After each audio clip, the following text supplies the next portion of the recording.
অষ্টমীর দিনে আমরা লুচি খেয়ে থাকি, তাই লুচির সাথে ঘরে থাকা সামান্য উপকরণ দিয়ে বানিয়ে নিতে পারো এই রেসিপিটা, যেটা বাড়িতে কোনো পুজো থাকলে বা কোনো নিরামিষ দিনে লুচি, পরোটা, ফ্রাইড রাইসের সাথে ভালো লাগে।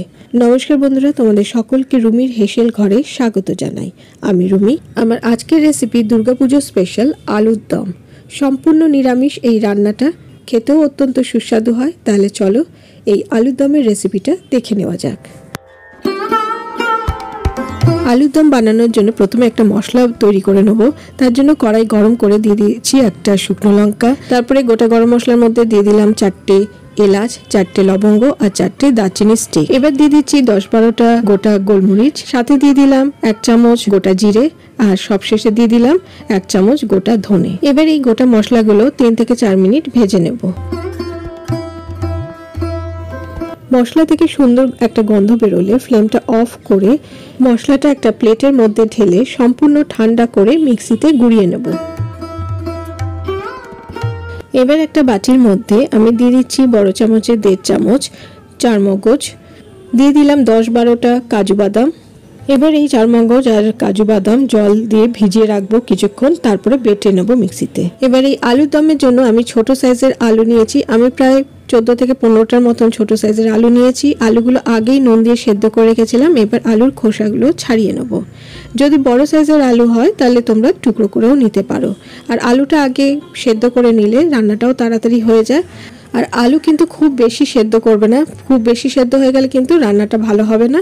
প্রায় 60% মতন আলুটা সেদ্ধ করে নেবে।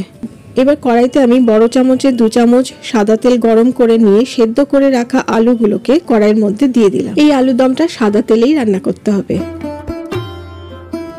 আলুগুলো এবার ভেজে নেব। একদমই লাল লাল করে ভাজবো না, একটু হালকা ভাজা হবে।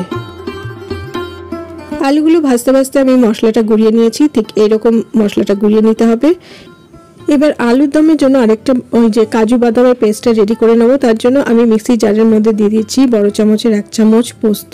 আর পোস্তটাকে আগে শুকনো গুঁড়িয়ে নেব। এদিকে শুকনো গোড়ানো হয়ে গেছে, দেখো ঠিক এই রকম ভাবে শুকনো গুঁড়িয়ে নিয়েছি। এবার এই মিক্সি জারের মধ্যে আমি দিয়ে দিচ্ছি ভেজানো চারমগজ আর কাজু বাদাম। এবার একটু জল দিয়ে এটার পেস্ট তৈরি করে নেব।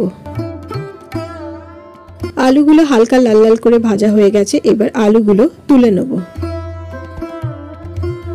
এবার এই আলু ভাজা তেলের মধ্যে আমি দিয়ে দিচ্ছি 1 চা চামচ আদা, কাঁচা লঙ্কা একসঙ্গে বাটা। খানিকক্ষণ একটু ভেজে নেব যাতে আদার কাঁচা গন্ধটা চলে যায়। আদা খুব সুন্দর করে ভাজা হয়ে গেছে। এবার আমি অ্যাড করে দিচ্ছি আগে থেকে যে পেস্ট করে রেখেছিলাম কাজু, চারমগজ আর পোস্ত, সেটা আমি এর মধ্যে দিয়ে দিলাম। এই পেস্টটা দিয়ে খুব ভালো করে নাড়াচাড়া করে নেব। এবার ফ্লেমটাকে লোতে করে দিয়ে অ্যাড করে দিচ্ছি বড় চামচের 2 চামচ ফাটানো টক দই। বাটি ধোয়া জলটাও এর মধ্যে দিয়ে দিলাম। এবার টক দইটা খুব ভালো করে নেড়ে চেড়ে মশলার সাথে মিশিয়ে নেব। দই দিয়ে কষিয়ে নেওয়ার পর এবার দিয়ে দেব যে মশলাটা আগের থেকে গুঁড়িয়ে রেখেছিলাম সেটা। আমি প্রথমে 2 চা চামচ এই ভাজা মশলাটা অ্যাড করছি, পরে বাকিটা অ্যাড করব। আর দিয়ে দিলাম 1/4 চামচ চিলি ফ্লেক্স। এবার এই ভাজা মশলা ও চিলি ফ্লেক্সটা ভালো করে মিশিয়ে দিচ্ছি। এবারে দিয়ে দিচ্ছি স্বাদ মতো নুন আর 1 চামচ চিনি। নুন ও চিনিটা দিয়ে ভালো করে 2-3 মিনিট কষিয়ে নেব। এবার এর মধ্যে দিয়ে দিচ্ছি ওই হালকা করে ভেজে রাখা আলুগুলো। আলুগুলো দেওয়ার পর মশলার সাথে ভালো করে কষিয়ে নেব। এইভাবে 5 মিনিট আমি মশলার সাথে আলুগুলো কষিয়ে নেব। আলুগুলো কষানো হয়ে গেছে। এবার আমি অ্যাড করছি 1 বাটি গরম জল। এবার আলুগুলোকে গ্রেভির সাথে নাড়াচাড়া করে নিয়ে ঢাকা দিয়ে রান্নাটা করে নেব। লো ফ্লেমেই রান্নাটা করব আরও 5 মিনিট। এবার একটা ফোড়ন রেডি করব। তার জন্য আমি কড়াইতে ঘি গরম করে নিয়ে দিয়ে দিয়েছি 1 চামচ গোটা জিরে। জিরেটা একটু ভাজা ভাজা হয়ে গেলে এর মধ্যে দিয়ে দেবো চৌকো করে কাটা ক্যাপসিকামের টুকরো।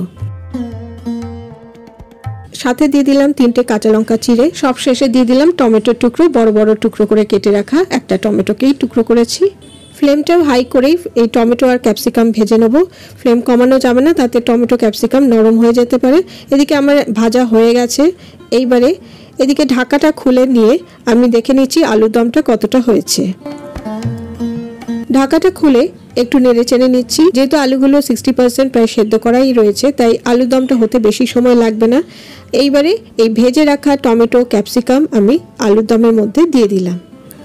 আলুর দমের মধ্যে দিয়ে এই ভেজে রাখা ক্যাপসিকাম টমেটো খুব ভালো করে নাড়াচাড়া করে মিশিয়ে নেব। সবশেষে অ্যাড করে দিচ্ছি ভাজা মশলাটা, যেটা বাঁচিয়ে রেখেছিলাম। আর এই ভাজা মশলাটার জন্যই আলুর দমের টেস্টটা কিন্তু দুর্দান্ত হবে। এবার ফ্লেমটাকে অফ করে একটা ঢাকা চাপা দিয়ে 2 মিনিট স্ট্যান্ডিং টাইমে রেখে দেবো।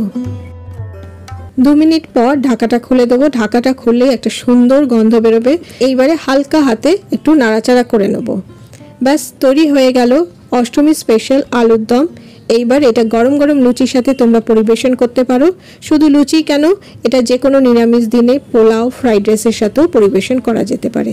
সম্পূর্ণ অন্যরকমভাবে এই আলুর দমটা তৈরি করা হয়েছে। আশা করি তোমাদের রেসিপিটা ভালো লেগেছে। আর যদি রেসিপিটা ভালো লাগে লাইক ও কমেন্ট তো করবে, তার সাথে অষ্টমীর দিন বানিয়ে ফেলো এই আলুর দমটা। আমার চ্যানেলে অনেক নিরামিষ আমিষ রান্না পেয়ে যাবে। আমি নিচে ডেসক্রিপশন বক্সে লিংক দিয়ে দিয়েছি, তোমরা চাইলে চেক করে নিতে পারো। আমার চ্যানেলে নতুন বন্ধু হয়ে থাকলে সাবস্ক্রাইব করে নেওয়ার অনুরোধ রইল। আর পাশে থাকা বেল আইকনটাকে অবশ্যই প্রেস করে দেবে, যাতে পরবর্তীকালে আমি যখনই কোনো ভিডিও শেয়ার করব তার নোটিফিকেশন তোমাদের কাছে আগে পৌঁছে যায়। আর আমার পুরনো বন্ধুদের জন্য রইল অনেক ভালোবাসা আমার পাশে থাকার জন্য। আজকে তাহলে এই পর্যন্ত। আমি আবারও হাজির হয়ে যাব আমার হেসেল ঘরের খবর নিয়ে। তোমরা সবাই ভালো থেকো, সুস্থ থেকো। টাটা।